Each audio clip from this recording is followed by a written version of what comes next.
Hi, everyone. Welcome back to Spirit Rescue Talk. I am host Amy Major with my co-hosts Cynthia Maroon and Jordan Start. We actually have a really great and very special guest with us today, Elaine Soucie, who I've known for a few years, but we've met only a handful of times in the several years that we've known each other. But we did meet through the Spiritualist church as well, because we are both spiritualists. I do want everyone to know how wonderful she is. She is a QHHT level 3 specialist, as well as a spiritualist minister. Before we are going to have an open discussion today, which we always love to have on QHHT, but we're also going to discuss a little bit about this, the higher self, because it's important to know what it is, how we can connect, and how valuable it is in the QHHT sessions that so many wonderful practitioners such as Elaine does for so many people out there. Before we get into our open discussion, I would just like Elaine to say a little hello and give us a little bit of a background on herself so everyone can know just how wonderful she is. Hi, Elaine. How are you? Hi. Thank you so much for having me here. And it's nice to meet both Cynthia and Jordan also. My journey has been quite long and diverse. I went through, I'm not going to go through my whole life story. It was challenging early on, but I ended up becoming a teacher. And I also, when teaching, I always had the kids who had the problems because I have clear cognizance. And so I know a lot. And I'm also an empath. And so I could also help. And I knew what they didn't understand. I taught chem and bio. But yeah, I loved my students. And the relationship was always wonderful. I had a safe classroom. I taught in 3 different states. I have a master's degree in school psych, counseling certification in 3 states. I've been a counselor. So it just, one thing followed the other. And I ended up in Al-Anon because of ex-husband who was obviously alcoholic. But also my father was alcoholic, no strange thing there. And so that got me back on my road and just developed from there. I became a Reiki master teacher in 2010. I was ordained a spiritualist minister in 2013. Level 1 and level 2 in 2000, QHHT practitioner in 2020. Oh, I've been a hypnotist since 2010, a regressionist since 2012, also was certified under Dr. Brian Weiss, the Weiss Institute in 2016, and finally level 3 a bit over a year ago. So, wow, that's me. We can always kind of find where our life path takes us, because everything kind of leads us to the next step of our evolution of self. And I love that, how just one thing kind of led to the next, which led to the next. And all of those steps were valuable in your life and what you've done for others around you as well. But you do talk a lot about the QHHT, and I have done QHHT myself with the level 3 practitioner, as well as been a surrogate for QHHT. I know the value in this work, but I know there's a lot of viewers out there that really won't have any idea what QHHT is. So can you just give a little bit of a background of what this is? Just a tiny bit, because I know it's a lot. But just a tiny bit, just to say, hey, in a nutshell, this is what it is, and how this is how it can help you. Okay, it's a form of hypnosis. It's an entire session. Takes 5 to 7 plus hours. Dolores Cannon was the originator who put it together over a 45-year period. whereby not only do you go into a deep state of hypnosis, but you go into a state where it's so deep that you can contact the higher self, or she called it subconscious for, she didn't know what she was contacting. And you can call it the oversoul, you can call it higher self, you can call whatever you want to call it, but it's the all-knowing.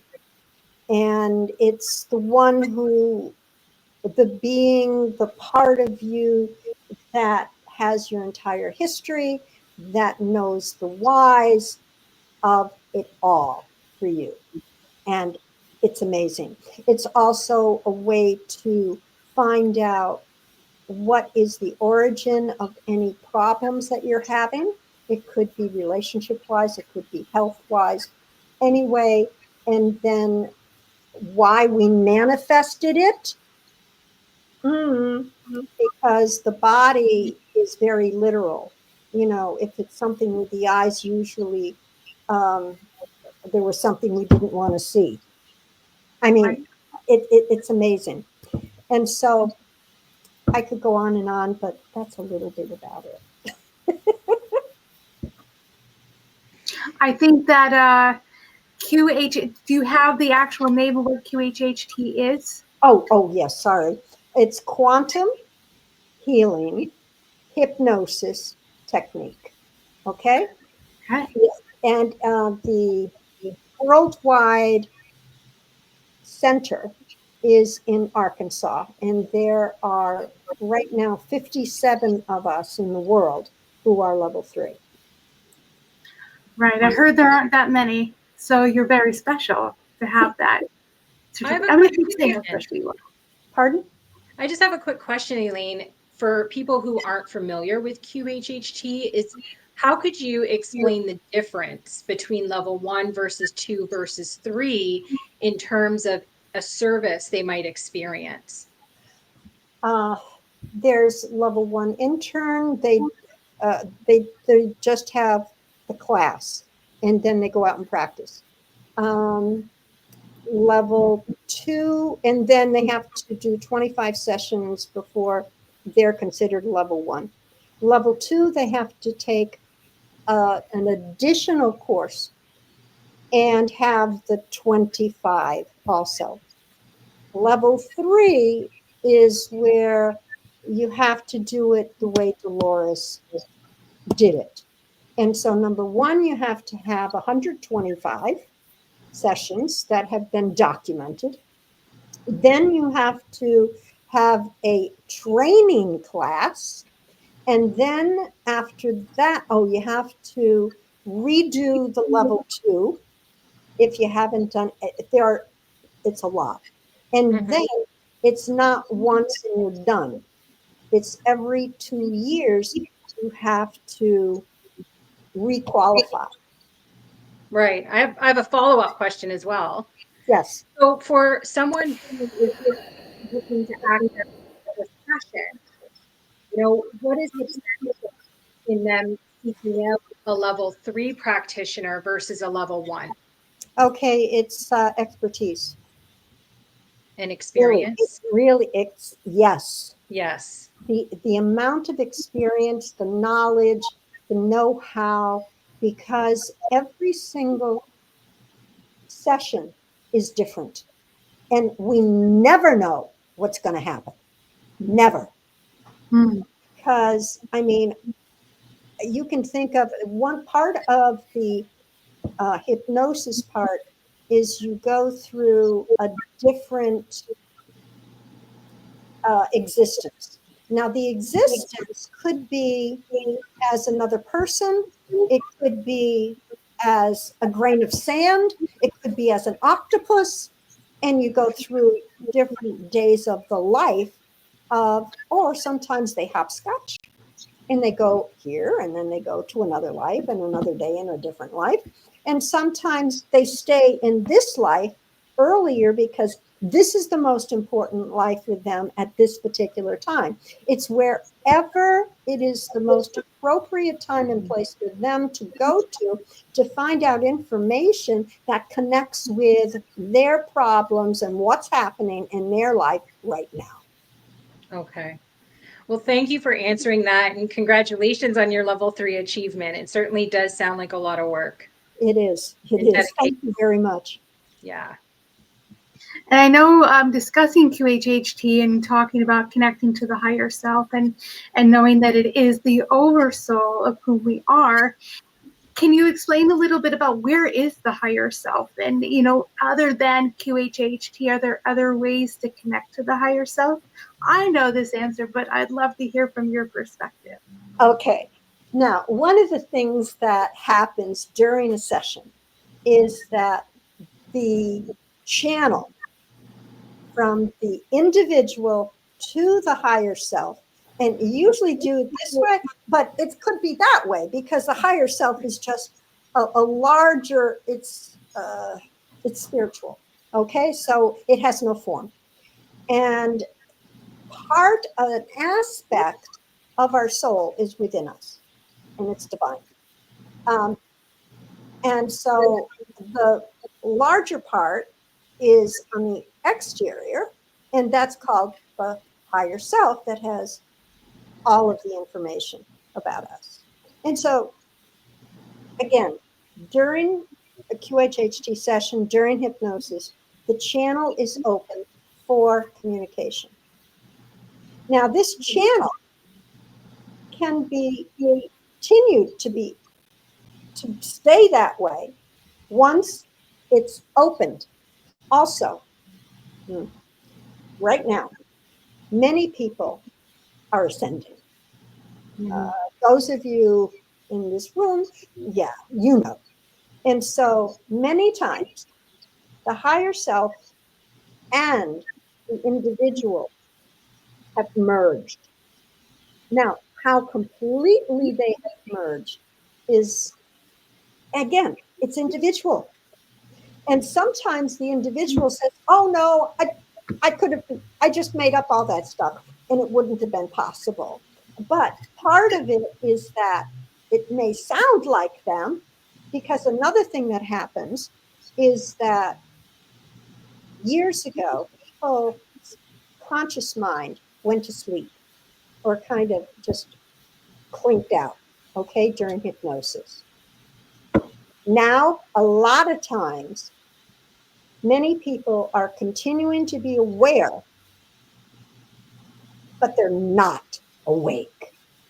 Okay? So the conscious mind is observing. And sometimes the conscious mind wants to kibitz a little. All right? But basically, at the same time, the subconscious or higher self or whatever is then communicating with the practitioner. Now, part of the hypnosis is to have the client write down questions that they want answered about their life. And sometimes it's about molestation. Why did that happen? You know? And sometimes the higher self won't answer because the person's not supposed to know.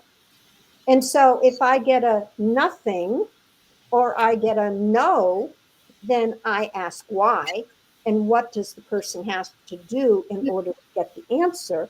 I don't accept just a no.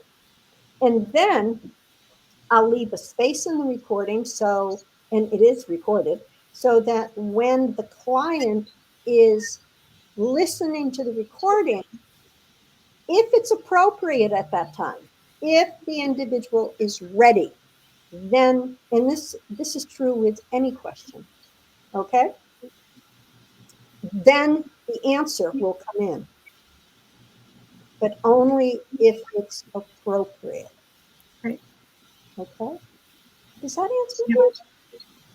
I don't remember what the question was. Sorry.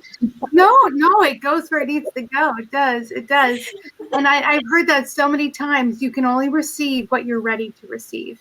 Oh, You yeah. have to hold space for it. And if you're not holding space, then, the higher self isn't going to give it to you, not because it doesn't want to, but either it's going to serve you by not telling you, or you're not ready to receive it fully for what it is, face value, without your biases and judgments getting in the way, or any expectations that you were waiting to hear.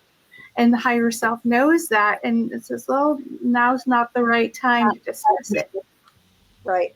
And then I even ask the higher self before I bring the person out, how often and for how long do you recommend that so-and-so listen to the recording? Now, this recording could be 2 hours. Yeah, they're under for a long time. And so then it's everyone is different, because of course the higher self is tuning in to that particular individual. And so the homework is always different. And I tell in the debriefing, because I don't, just open the door and say bye-bye after 2 hour or whatever. First of all, they usually go to the bathroom. And then after they come back in, and I make sure they're grounded, so they have snacks and they drink water, and then we talk about how much they remember and what happened and any questions that they have, etc. So that takes time too. So yeah, 5 to 7 hours. I've gone 8. Sometimes if the person has a short story, because the first few hours is the interview where I tell them what to expect and, go through other things like, this is going to be, don't worry, it's, I won't say anything. So it's absolutely, what you say here stays here. Totally confidential. Okay. And then I give them a little bit more of why they're going to need to say their whole life story. And so if they're 21, they don't have too much of a life. If they're as old as me, and I've even had people older, then it's going to be a longer interview. And the reason for the interview, telling the entire life story, is not just for them to go through chronology, because chronology is kind of surface. But what I want is to get into the depths of the feelings, and what do you remember and how did you feel? And usually there are connections that are made. Because when do you ever tell your entire life story in one sitting? Never. And so Dolores Cannon figured out that not only would the healing starts, by the way, before you even get to me, before you even arrive, because the higher self knows that you've contracted to do this. And so usually people come in and, we start talking, and they'll tell me that, yeah, past few days, it's been interesting. My sleep pattern has been different, or I've been eating differently, or, things are a little bit different. And so it's already begun. Right. So, yeah. So it's, I tell them what to expect, and then the life story. And the life story helps not only them, but it helps me to dig deeper, to ask more questions, deeper questions of the higher self when I get there. Right. Yeah. Wow. I have a question, Elaine. For those who like myself, I didn't really know much about QHHT. I've heard of it. But the association is usually, oh, that's past life regression stuff. But everything that you're talking about is it's much richer than that. Oh, yeah. And when you mention the interview process and when do you ever sit down and tell your whole life story, it kind of made me think about, assisting someone through a life review. Yes. Yes. Is that perspective ever shared in the training, that we're kind of you're assisting in that way, or? In the life review, it's a little bit different because in a life review, you also get how not only what your perspective is and how everything you did affected others, but also from the other's point of view. Right. So this would not be, that piece would not be included in the life review. But as far as, and it's only what the people remember. So Right. in the life review, it's total. Right. So there are differences, Yes. but just telling the life story as they see it. And all of a sudden, I mean, I certainly have a box of tissues right there, and they're needed. And I have a, little waste paper basket right there too. Oh yeah. Because again, the healing also starts, continues during the telling of the whole life story, because everyone has challenges. Every one of us has been through traumas. And it's just a matter of which trauma, what kinds of ABCs did we choose before we came here.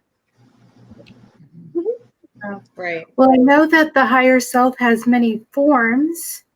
And my guides have always told me that we have a higher self on every dimension, technically. But and they all have different personalities. And I've actually been able to talk to the many different forms of my consciousness in other dimensions, and they all had very different personalities. Do you find that some personalities are quite different from others, or do you find the higher selves are very similar to the person? Sometimes the voice is the same, but the strength, the persona, everything about it shifts. Okay. But sometimes you'll get a mechanical kind of voice. Okay. Very mechanical. It's all different. I'm going in blind every single time. And I just have to trust. I know my higher self is working and has already been working with the other person's higher self before they arrive. Right. I have a quick question just to kind of bring it back to something that you mentioned earlier about how during this awakening process, people are merging more with their higher selves. And I'm curious of your perspective of what you would tell someone who really doesn't know much about that. What would be the benefits of emerging more? Okay. So for those who are just awakening, they're going into the spiritual. They're realizing that there's more than the 3D materialistic. Do this, do that, do this, and everything will be fine. And this is how you succeed. And succeeding in life is accumulation of goods or something like that. Okay? Whereas the spiritual is realize that we are actual spiritual beings, everlasting beings that is having this temporary physical life in this, I call it a bodysuit. Some people call it a meat suit. Okay? Because we've chosen it, we've put it on, we're going to take it off.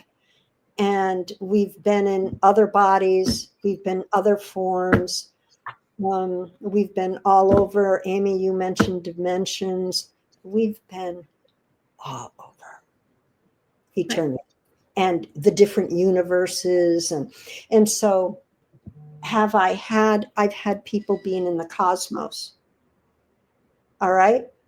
And why? See, when they go to the different pieces or the different days, I'm just taking notes. We don't know why the higher self is bringing them there until I ask to speak to the higher self. And then the connection is made, I mean, completely. And then I ask to speak to the higher self and ask questions. And so then I go back to each of the things and ask questions. Well, why did you do that? And sometimes when they go out into the cosmos and they're just kind of hanging out there, you know, sometimes they're formed, sometimes they're formless, you know, sometimes they could be like almost in a form like a baby, like Space Odyssey 2001, just kind of, you know, and it's just cool. And it's a resting time because and then I said, well, why? Why did you want the resting time? And then they'll tell why they needed it in order before they got into something else. Yeah. Wow. It could be, oh, everything is black. Okay. And then do you feel as if you have form? Okay. And so I ask all kinds of questions. And so the black with a little bit of purple, but felt pressure, you know, and really felt constrained and limited. Yeah, well, in the uterus. Okay. And that individual needed to realize how constrained she felt coming into the body, even, and how constrained she still feels. And now a lot of it is just being superimposed by her or imposed by her. Right. Right. Now, we talk a lot about the healing, the magical healing that can take place during these sessions. Can you explain a little bit more about how that can happen? Because when I did QHHT, I know how they did it through the session with me, but with your sessions, how does the higher self or the session itself cure some chronic illnesses, take them away, or just neutralize what's going on? How can that actually happen? Perfect question. Okay, because we heal ourselves. Basically, we heal ourselves. Unless we go in to have something cut out of us, or we have bone something, you know, we have the big gash and we need to.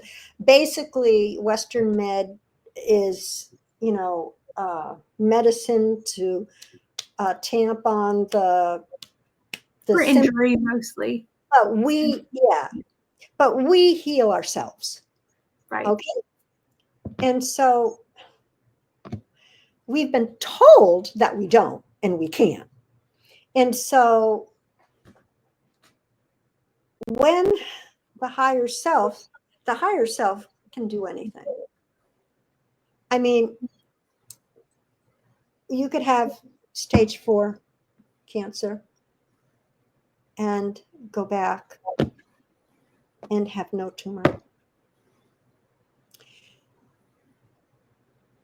I had a person who sat up and she was going to read something. Oh yeah, she was looking on her phone because I do double recordings just in case something doesn't go, you know, on one. Mm-hmm. And so all of a sudden she was just doing it without her glasses. She said, oh, I don't need them. Usually when after, because of the connection, their whole face looks different every time. The eyes are bright and it's rejuvenative. I mean, because we're in this little room with this high energy. And I've had people walk into my back room and almost want to whisper. I said, oh, this is nice. And it's just the energy Right. of the room. Yeah. Can you imagine talking to all those higher selves? And sometimes others come through. I've had a couple of conversations with Jesus. I've had a conversation with Mary. I mean, and it goes on and on and on. Have you ever had a collective come through? Yes. Not just one. Oh, yeah. Oh, is many that times. Many times. And I've also had a collective come through when the person thought that there were entities within him. Okay. And actually, he had manifested these being entities. So I was talking to this collective that he had manifested, and found out that he was having these incredible headaches, but he didn't. And if the collective had chosen to go, if he had wanted them to leave, then he wouldn't have had headaches, but he also wouldn't have had the energetic spiritual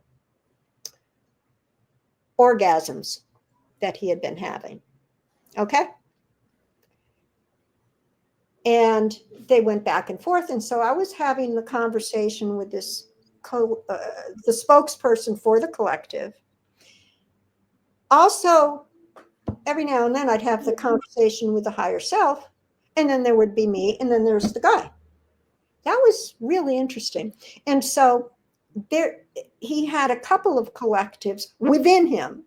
But I know what you were talking about, Amy, because sometimes higher self is singular and sometimes it's plural. Okay. I've had both. All right. And sometimes I ask, how, with whom am I speaking? And could you explain a little bit, please? And so I can get a little bit more information for the recording, for the person. Are you finding that they're bringing through a lot more information now that they have been before? Because I've been told that we're in such a state of ascension and in such a fast pace right now that they're giving us information they wouldn't have done 20 to 50 years ago because it wasn't serving us. We weren't ready for it. But now they're just throwing all this information at us, and it's really expanding our consciousness. And just, can you share any profound knowledge that's come through in any of these sessions? Oh, profound knowledge comes through every session. So, yes. Everyone. So one of the things that, people want to know, what's my purpose?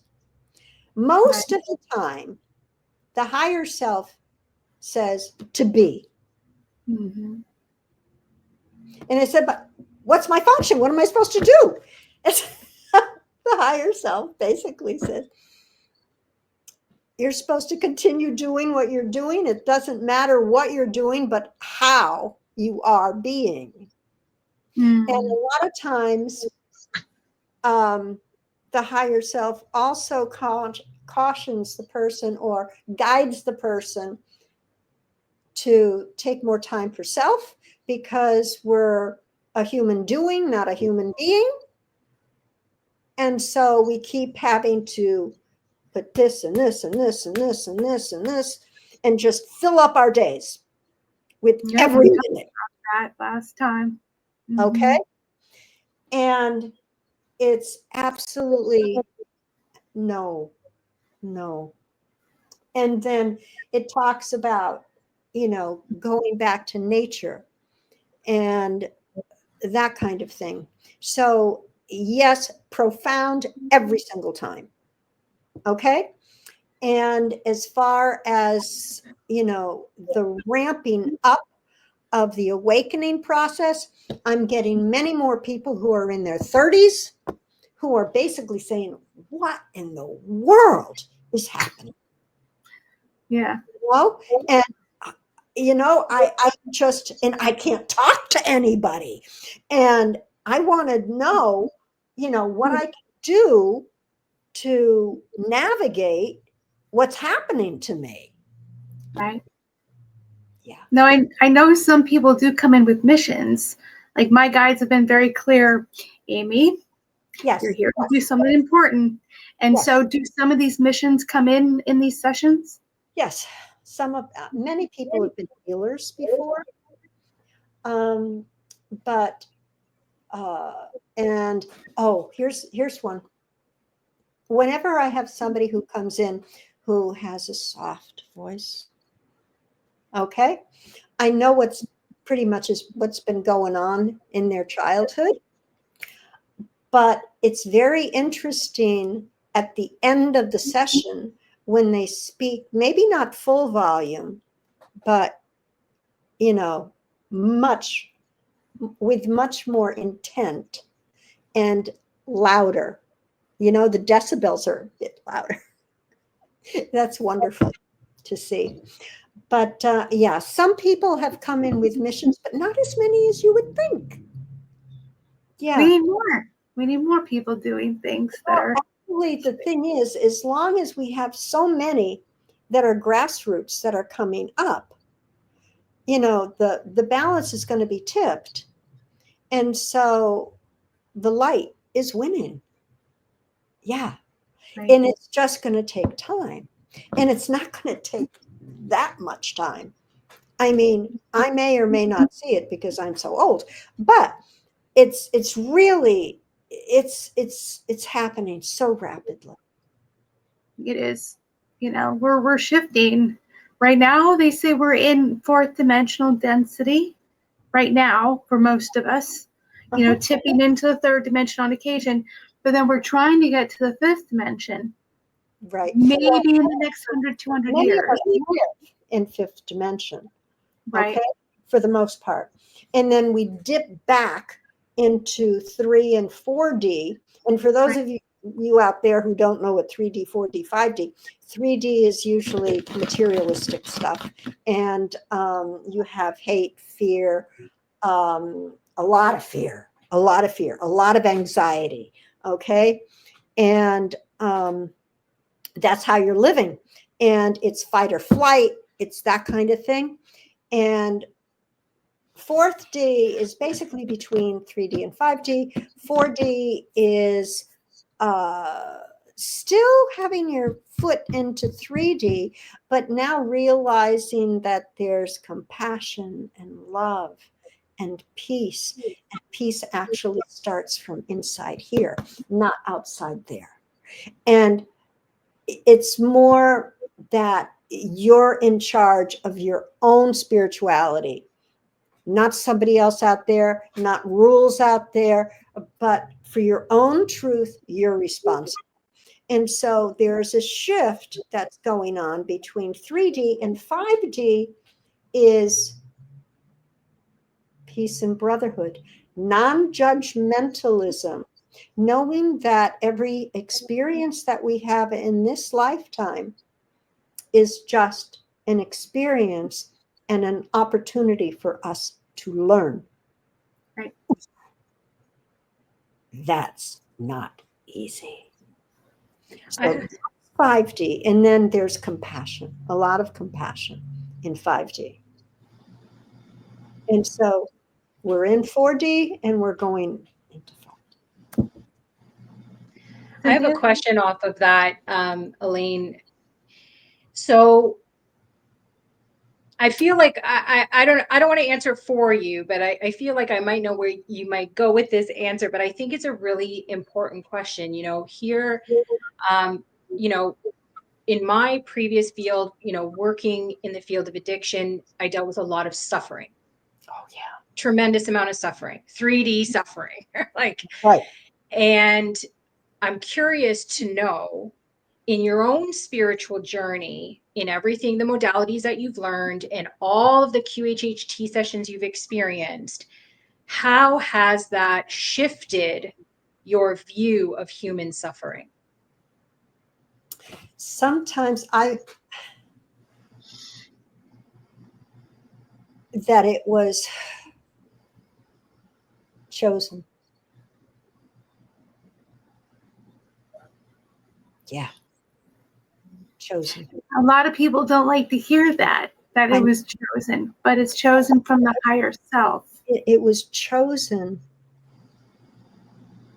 for what it could bring to the person and how the person would then be able to help others by actually living through that pain. Because we all suffer. It's just a degree and for what and for how long and the intensity and all of that. But yeah. Uh-huh. Until we get to the fuzzy. What was that, Jordan? I'm curious, Elaine, if and during any of your sessions, just kind of piggybacking off of Cynthia and your response there, if the higher self is given any, from what you can recall, any guidance or advice to help someone who's trying to navigate the suffering, because the choice in itself is very challenging, right? And we know being in the 3D, it's not easier said than done. Much Any advice? Yeah. Usually with the understanding of what the contracts were before, because they want to know, did I have a contract with so-and-so who was such a pain in the butt, and really caused me so much pain. And the higher self will give a different view on that and say, well, before your incarnation, the two of you contracted that you wanted to experience suffering to be able to do such and such. And this other being said, okay, I will do this for you. It was a contract, or it was an agreement. An agreement sounds softer. An agreement between beings prior to. Okay? And then the higher self also says, I've had people who've had incredible lives, torture, years of molestation. I mean, yeah. And the higher self always comes through with whatever that individual needs for solace, for guidance, sometimes homework, in order to heal in order to do what they're supposed to be doing as their life continues. Does that make sense? I know this might be a little bit more advanced, but I'm going to ask it anyway, because if I do that, when we study a lot about the soul, we understand that we're all created at the same time, but there are many of us that experience or come to Earth much sooner than others, such as starseeds are just now beginning to touch down, and they're like, what is this place and how do I leave it quickly? Because they don't want to be here.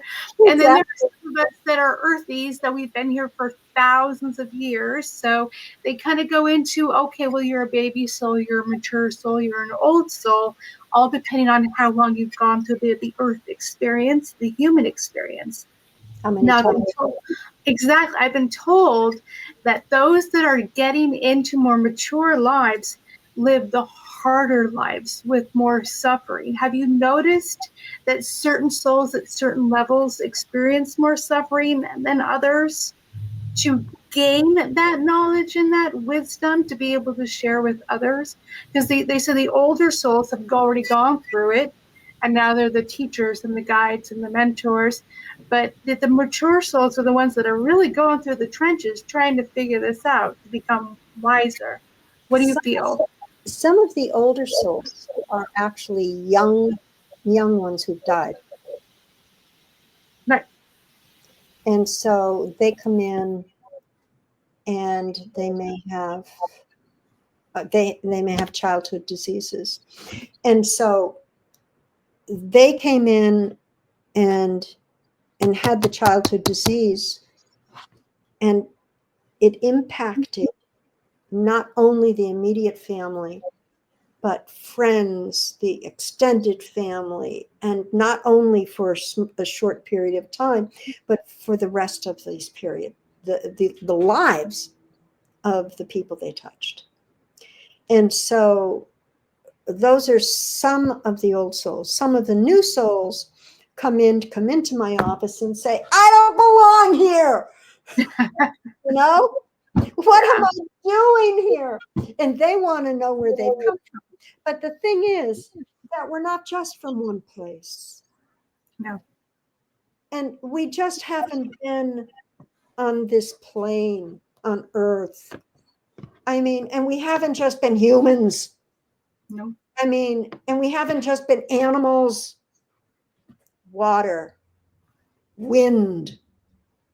Oh, yeah. Yeah. Can you imagine being water? Oh, Mm-hmm. I was in one of my past life regressions. And it was fabulous. I mean, I went through the long water cycle, not even the short one.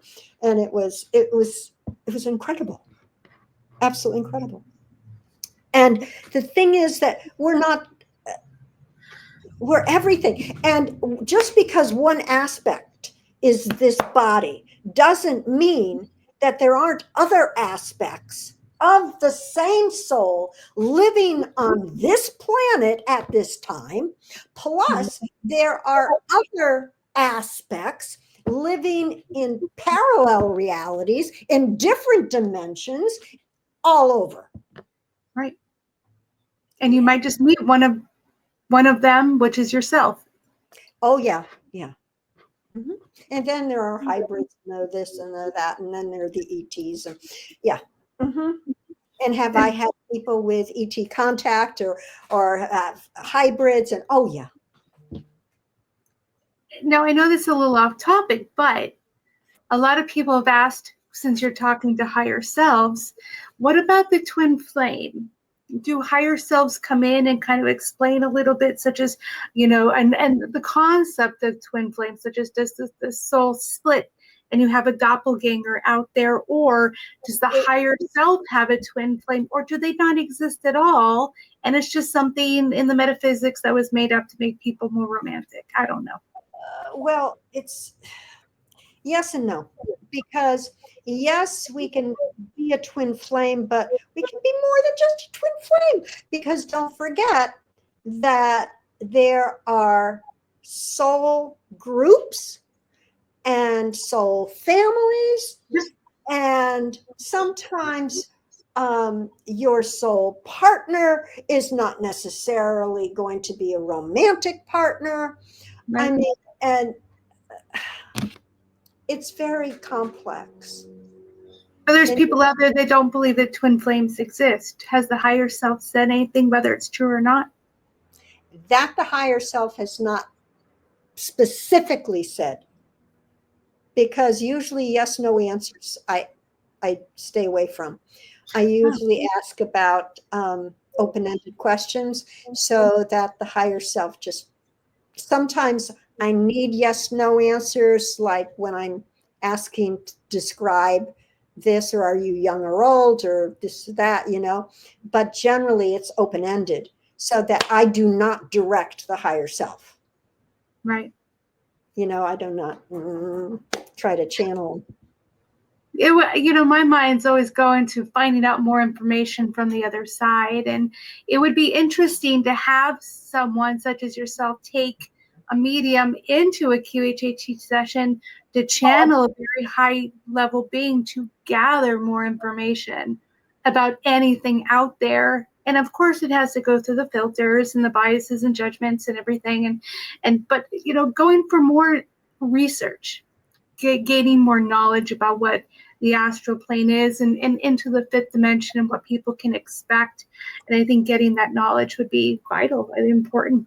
It's fabulous. Now, there are a few of us QHHT practitioners, and Dolores Cannon certainly did that, because when you get to the hypnosis and then you get into a life, sometimes the life can be anywhere. Mm-hmm.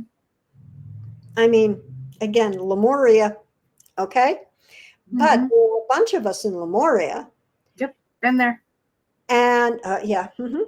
And so you can, when you're there, then you can ask the higher self about all kinds of stuff. Now, Suzanne Spooner, Sarah Breakstone Cosme, there are a few others who have been, they write books and this and that. I don't like to write. But they gather the information because in every single session, there's gold. Mm. Yeah. Wow. Elaine, you mentioned about a past life regression and being water. And I'm curious to That know. was in a QHHT session. Yeah. Right. Okay. So my question is, I would imagine doing the training that you've experienced your own amount of having these type of sessions. And was there a past life specifically experience that was a total game changer for you? Just past life. I think it was the first time I ever had a past life regression, and it was in the early 1990s.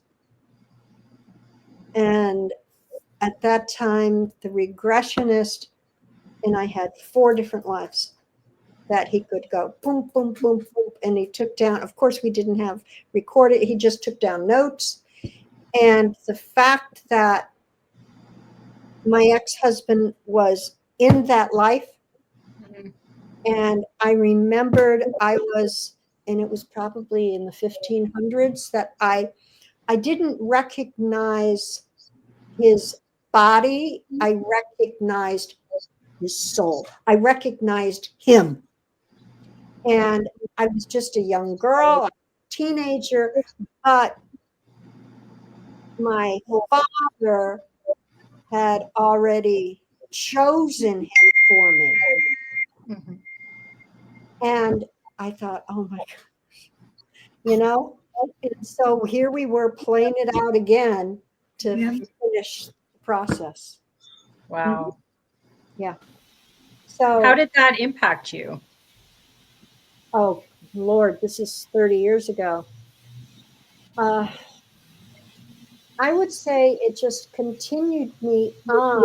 It gave me impetus to continue on my spiritual development and to just go further, to learn more. And I've always been a seeker.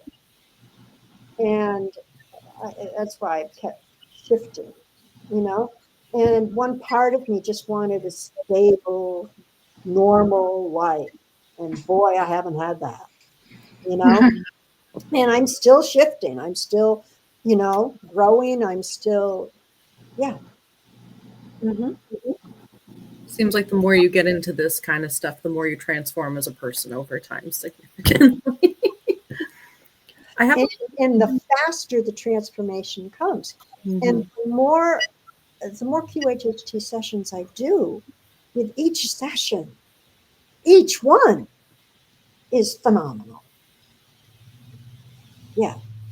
And it's hard to describe how it affects me other than saying it's just a wow. Thank you. Yeah. Well, we know how amazing this can be for others. And there might be a lot of people watching right now to say, you know what, this interests me so much. And I really want to find out more. How can people reach out and connect to you to find out more information about this? Well, that's easy because it's my name. So it's ElaineSoucie.com. All right.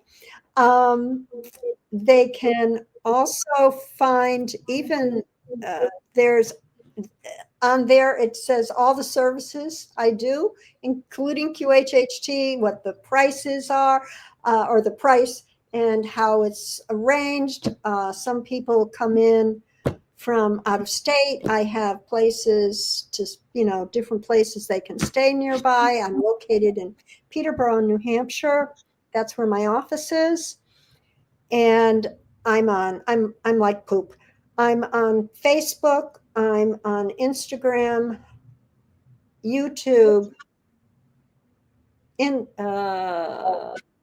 me see. You got TikToks out there too. Yes, I'm on TikTok. I knew there were 5, and X too. Anyway, so I'm on those 5, and it's all Elaine Soucie. And yeah, I live in Jaffrey, and my email address is really easy. It's, well, actually, it's easier this way. It's QHHT Elaine at gmail.com. That's pretty easy. It's pretty Thank you so much for joining us today and sharing all this information about QHHT and the higher self. It's like it has made an impact in my life, and I know Jordan said that she's done it, and it's been inspiring for her. And this is why I really wanted to have you on to discuss this work. We need more QHHT practitioners out there in the world, because this is the future of healing. I feel the future of healing for so many things and so many chronic illnesses. And at least it gives you an idea of the whys, like Elaine was saying. Understand the whys. Go out, and when they leave, they can just be healed. Right. Period. Of stuff that they've had since they were kids. Yeah. Can't ask for more than that. Yeah. So, and again, if any of you would like to reach out or have any questions for any of us, Cynthia, where can they reach us? They can reach us at our email. We prefer that mode of communication as opposed to social media. So email us at spiritrescuetalk@gmail.com. We'd love to hear from you. Elaine, thank you so much for being here. One of the things I love about your energy is you really come off super non-judgmental. You have a wealth of experience. It seems like you've really heard a lot. You're very open-minded. And so if you are watching and you're like, I'm really interested in this, it would be probably a really, really helpful experience to be able to be really honest about your own intuitions about yourself, or questions that you have about your own experiences. It's just another way to experience healing and shifts in perspective. So, yeah. Thank you. Yeah. Well, again, it was a pleasure. It was just a wealth of knowledge, as I knew that you would have. And I want to thank everyone for joining us today, and we hope to see you again next time.